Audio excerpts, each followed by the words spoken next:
everybody! Oh my goodness, I look like Barney the dinosaur. Ugh, this is not a good look for me. Should I go and change? No, I'll just suck it up. So, hello everybody. I hope you've been having a good week. Welcome back to any of those who happen to fall upon this. And today I am going to be talking about something that is very, very, very dear to my heart. Musical theater. And for me, it does not get any more musical theater than Stephen Sondheim. Seriously, for me, he is the king, the grandfather. He is the big kahuna of Broadway. He's definitely my favorite, my most favorite traditional musical theater composer. My favorite contemporary one would go to Jason Robert Brown. Which brings me to the topic, the Into the Woods movie. Now, I actually saw this movie about 2 weeks ago, and I didn't think to film my reaction of it right afterwards when it was still fresh in my head. But very fortunately, I have a very good memory. So let's go. By the way, if you have not seen the movie, and you do not want any spoilers, I would recommend not watching this video. You have been warned. So for the most part, I really, really, really, really did enjoy it. Except for a few things. Now, it was just very little things that bothered me, because I actually studied this musical and all of Stephen Sondheim's musicals in a class in college that was called Stephen Sondheim and the Great American Musical, taught by this teacher who I did not like at all, personality-wise, but he actually worked with Stephen Sondheim at some point, or so he says. Anyway, so he has a vast knowledge of Stephen Sondheim and musicals, and especially Stephen Sondheim's musicals. So I have studied Into the Woods very thoroughly, all the way from the storyline to character development to the song lyrics itself.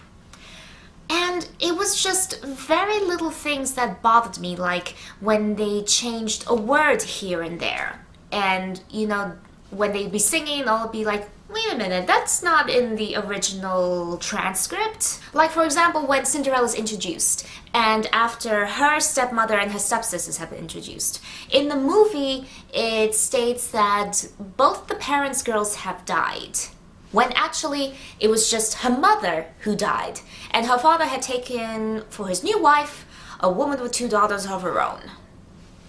And also another line that was changed, which was when they were talking about Jack's mother.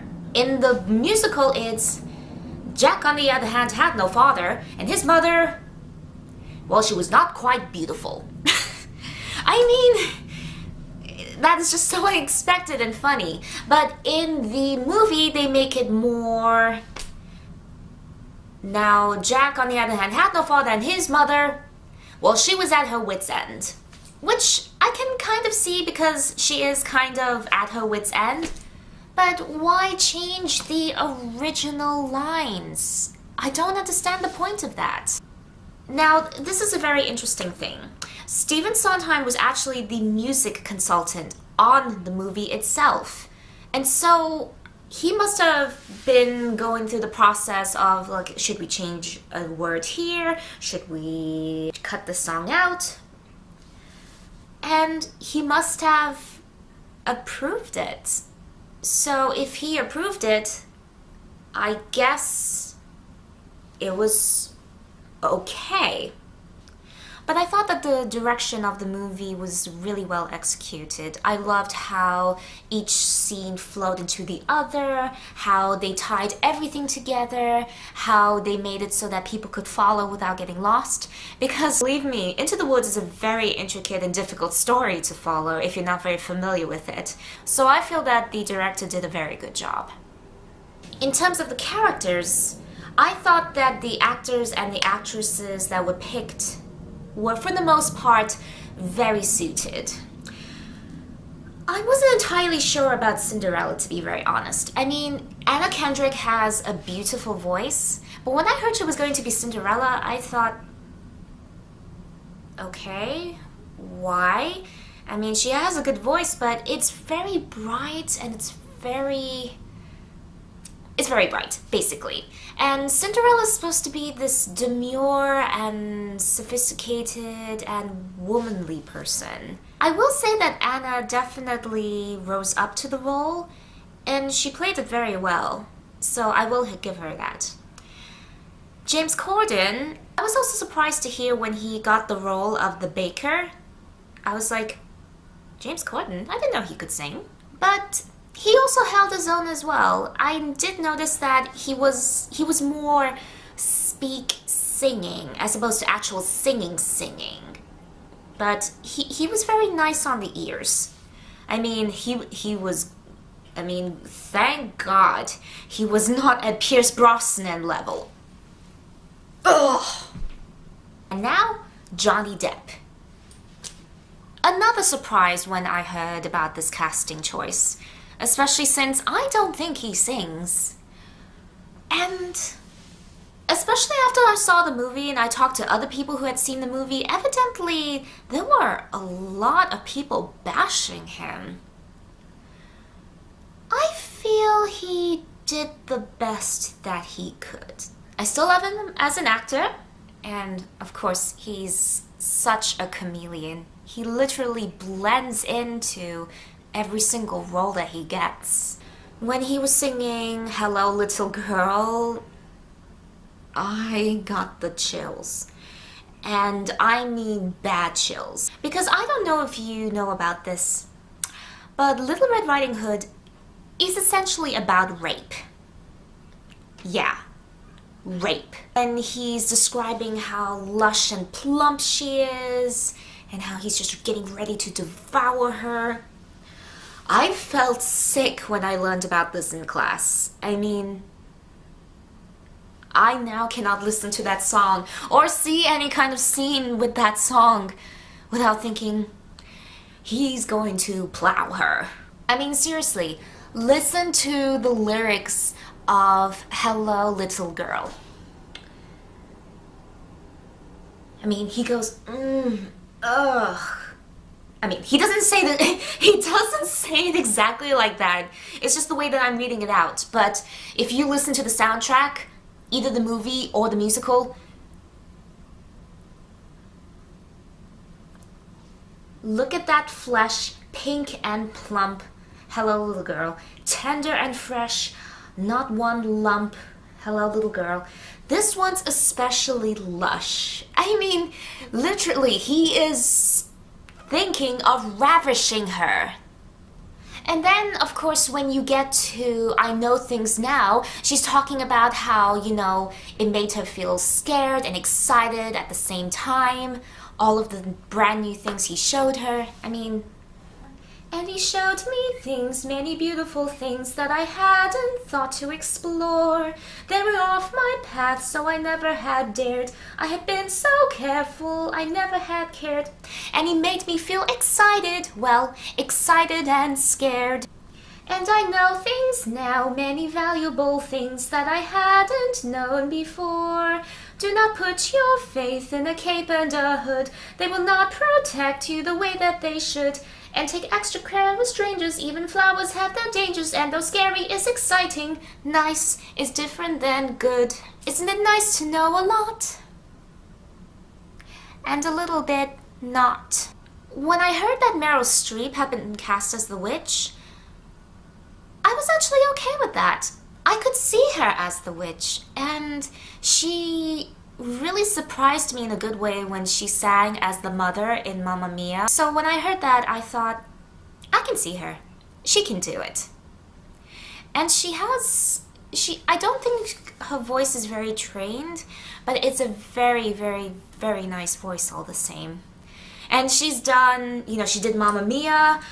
Back in the 1980s, I don't know how old she was, but back in the 1980s, she actually starred in this really, really, really funky Alice in Wonderland production. An Alice in Wonderland musical production, I should say. And she was just right for the role of Alice. I will say, interesting choice with blue hair. Not entirely sure how I feel about that. But hey, it's not like I work in the hair and makeup department in the cinema, so what can I say about that? One very special honorable mention I have to say. The girl who played Little Red Riding Hood, Lila Crawford, I swear, that girl has a bright, bright, bright future ahead of her. She was perfect for that role, and she had the voice for it. I can see her going very far. I can see her, like, becoming a huge Broadway star. So way to go, Lila. Now for the songs. I really liked how they did the song at the very beginning, that 15-long song that's just entitled Into the Woods, which just, you know, sets the tone of the story, who the characters are, what they want, and how they are prepared to get what they want. Especially the round at the end. There's no round in the actual musical, but that arrangement was so cool. There was one particular song I was a bit worried about because unless it's executed very well, it will literally be agony. Thankfully, it was done well, and it made me laugh and smile. Especially when, with the waterfall, and the shirt rending, and the agony. Just the over-the-top movements that they did. They were spot on. I was quite bummed out when I discovered that they had cut out no more from the film. And I don't know if it was because of time constraints or they thought that nobody would be interested in hearing it, I don't know. But as a general rule, when you're doing a musical, don't cut out any songs. That's what makes the musical. That's what brings it all together. I mean, okay, for the most part, they put in an instrumental while the baker was walking through the forest and meeting up with his dead father, having a heart-to-heart / argument with him. But I was disappointed. For me, you should never cut out a song from a musical. For any reason at all. I definitely cried during No One Is Alone because that song has special significance to me. Just listening to, you know, this lyric alone. Someone is on your side, someone else is not. While we're seeing our side, maybe we forgot. Someone is on your side. No one is alone. And finally, children will listen. Because I remember as a child, whenever my parents would tell me stuff that I didn't want to hear, I'd be just like, just being a kid, just, acting out and just acting like I didn't care. But I honestly listened. I honestly did listen to what they had to say. And even if it came across that I didn't care at all, but I did listen. And I think that's why Stephen Sondheim is the king. He makes you think. He will put you through all of this drama and this comedy. You will fall out of your seats laughing at all the antics. But then at the very end, he will bring it back together and you will sit there thinking, wow, I didn't realize this while I was watching this, but all of this is relevant to my life in a way. And then you go home in a very thoughtful days. At least I do. I don't know about you guys, but I do. Careful the things you say, children will listen. Careful the things you do, children will see and learn. Children may not obey, but children will listen. Children will look to you for which way to turn, to know what to be. Careful before you say, listen to me. Children will listen. Careful the wish you make. Wishes are children. Careful the path they take. Wishes come true, not free. Careful the spell you cast, not just on children. Sometimes the spell may last past what you can see and turn against you. Careful the tale you tell, that is the spell. Children will listen.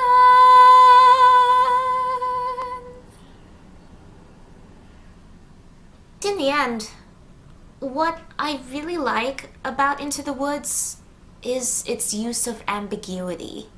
They purposely blur the lines between good and bad, wrong and right, and you see that all of the characters are the same.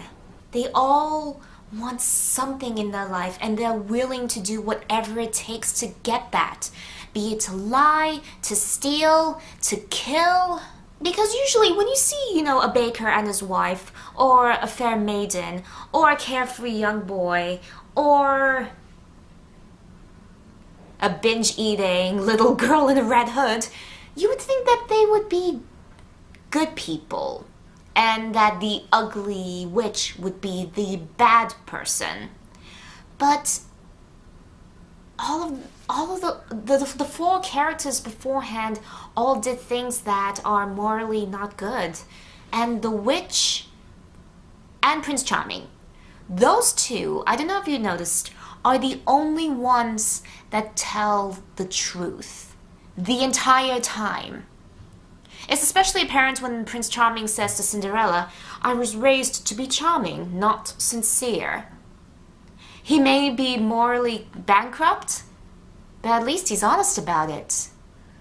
And those are my thoughts on the movie. If you really enjoy what I do and what I talk about and you want to see more, just click on the subscribe button down below and follow me on Twitter at Anais Blin.